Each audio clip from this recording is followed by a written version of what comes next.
What's up, everybody? It's Brandon from Box Office Banner and Cult Flick Symposium, and I just got out of the movie Renfield. Now, this is one I wasn't extremely excited for. I'm an avid horror fan, but the horror movies that aren't, taking themselves too serious, which is a good thing. If you know what you are, that can be a great thing for your movie. The movies that are not very self-aware in the horror genre tends to fall, any type of film, they tend to fall on their face.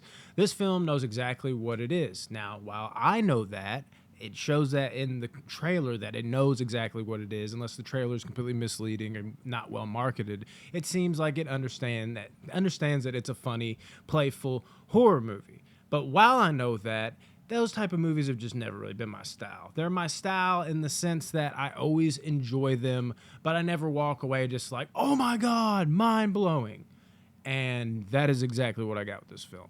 This is a really good movie. It's a perfect way to, just if you want to kill a couple hours, with your girlfriend, wife, whom have you, anybody that you're close with, and you kind of want to just turn your brain off for an hour and a half and watch, a blood-soaked good time with, some fun. I know a lot of people that watch movies and, their favorite genre is comedy. Like, you're like, oh, what's your favorite kind of movie? Like horror, drama. I'm just not really, it's too serious. I just want to laugh. I love Jim Carrey. I love shit like that. Obviously, comedy's different than horror, but you know what I mean? Those type of movies are not taking themselves too seriously. So my point is if you're in that zone when it comes to movies, this is your type of movie, because there's definitely a fan base for those type of movies. And while I'm somewhere in the middle and I enjoy them, again, they are not my favorite. But I will say this one does match up to those criteria, or to that criteria. It is a very fun movie. I was never bored with it. I thought all the characters were likable and fun. I was hoping Nicolas Cage would just have another home run here, but again, like I said, this type of movie, it's kind of hard to hit a home run because it's not something that's going to have resonating value with your mind. But I am sitting here just like, I did have a blasty blast with it, though. Definitely a good way to kill a Saturday afternoon if you have an hour and a half, so I cannot hate there.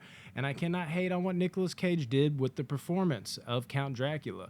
Now, when I originally heard that Nicolas Cage is going to be Dracula, something that kind of put me off of this movie is I found out that this is what the type of movie it was, is I thought, Dracula, it's going to be something serious. I didn't think it was going to be this kind of Dracula film. So that kind of left a bad taste in my mouth because I wanted to see Nicolas Cage, explore like a Gary Oldman type of Dracula, something like surreal and sinister and like, oh my God, this can be one of my favorite Draculas ever. Not a Dracula that I chuckle at a few times. I'm like, oh, that part was pretty brutal. And like, it was good, but like it will probably fade into obscurity amongst other Dracula performances. And yeah, that's what I got here. There's nothing wrong with Cage's performance. He's fun, he's likable, he fits, again, the criteria of the role very well, and you will have a blast watching him on screen, but again, will it resonate? Not quite. But again, know the movie you're watching. So if you know what you're getting into and you are into these type of movies, or maybe they're hit or miss, I think this one will hit. This was a fun movie. I think all the characters did well. The story is wacky, but it flows along at like a very good, fun, energy charged pace. Definitely never drags. The blood and gore, I think, are great. Even better in some scenes. There's one scene involving like a balcony that it really unleashes the blood very, very well for all you gore hounds out there. I mean, body parts are getting ripped apart, faces are getting ripped off, all the good shit, we come to these movies for, because sometimes you get the horror comedy, it's just flat out funny, which this movie is funny in spots, which is refreshing.